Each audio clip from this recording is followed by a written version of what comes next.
ఉన్నాయి ఉన్నాను అని దేవుడే నిర్గమకాండంలో మోషేకి సెలవిచ్చాడు. ఆయన ఉన్నది లేనట్టుగాను లేనిది ఉన్నట్టుగాను తెలుసు దేవుడు ఆయన. రోమీయులకు రాసిన పత్రిక 12వ అధ్యాయం 1వ వచనం చూడండి. రోమీయులకు రాసిన పత్రిక 12వ అధ్యాయం 1వ మాట. సజీవ యాగముగా నీ శరీరములను ఆయనకు సమర్పించుకొనుడి. దేవుని వాత్సల్యమును బట్టి మిమ్మును ఎవరిని బతిలాడుకుంటున్నాడు? పౌలు గారు బతిలాడుకుంటున్నాడు. దేవుడు ప్రేమను పొందుకున్నారు. దేవుడు ప్రేమను తెలుసుకోండి, ఆయన కృపను తెలుసుకోండి. ఆయన కృప ఉంది కాబట్టే మనం ఉన్నాం. ఆయన కృపతో మనము నడుస్తున్నాం. ఇన్నాళ్ళు పడ్డ బాధల నుండి మనం విడిపించగల దేవుడు, సర్వశక్తి గల దేవుడు, రాజులకు రాజు, ప్రభువులకు ప్రభు అయిన నజరేయుడకు యేసు మనకి తోడై ఉన్నాడు. కాబట్టి మీరు ఒకరిని పరిశుద్ధ కలిగి, ప్రేమ కలిగి, యథార్థత కలిగి నడుచుకోండి అని దేవుడు చెప్పాడు.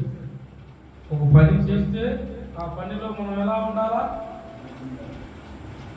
పని అయిపోయిన దాకా కూడా ఇంకో పనిలోకి మనం చూడకూడదు. ఒక పని పెట్టుకున్నావు అంటే ఆ పని మనం అవ్వాలా. పని అయిపోయిన దాకా శ్రద్ధగా నువ్వు ఒక పని కానీ పోయి ఇంకో పని మీద ఆలోచన పెట్టి ఈ పని పోయింది, ఆ పని నిన్ను నమ్ముకున్న వాడి పని కూడా పోయింది. ఇది వీడియో వాడికి ఇస్తే అక్కడ కూడా. అందుకే తెలిసి తెలియని వాళ్ళకి ఈ కొద్ది జాగ్రత్తగా ఉండాలా. పని చేస్తే శ్రద్ధగా ఉండాలా. పని అయిపోయిన దాకా పనులు ఇవ్వకూడదు.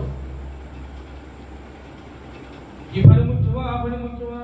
నీకు అప్పగించిన పని చాలగానప్పుడు పని చేయటం మానేరా. పులిహార బ్యాచ్లు స్టార్ట్ అవ్వాలి, పనులు అది ఎవరైనా సరే నేను ఒకటేయు. ఇది ప్రాముఖ్యత. అనేకులకి వాక్యం వెళ్ళే మాటలో నశించిపోతున్న వాళ్ళకి తెలియదు. మనం నశించిపోయే వాళ్ళని బతికించాడు, నడిపించాడు. ఇది ఒక గొప్ప ధన్యత. ఎందుకు ఇంత ప్రయాసపడుతున్నాం? ఇంత దూరాలు వస్తున్నాం? ఇక తండ్రి ఉంటే ఎంత, కొడుకుంటే ఎంత, కొడుకుంటే ఎంత, భార్య ఉంటే ఎంత. వీళ్ళు ఉండే ఏం లాభం? ఎవరు ఉన్నా, ఎవరు మనం తృణీకరించినా, అందరూ కలిసి మనం నిందలేసినప్పుడు దేవుడు ఒక్కడే మనల్ని చేరదీశాడు. దేవుడు మనకు కావాలమే. మనకు ముందెవరు? దేవుడు. మనం దేవుడితో ఉండాలి. రోమీయులకు రాసిన పత్రిక 1వ అధ్యాయం 2వ మాట.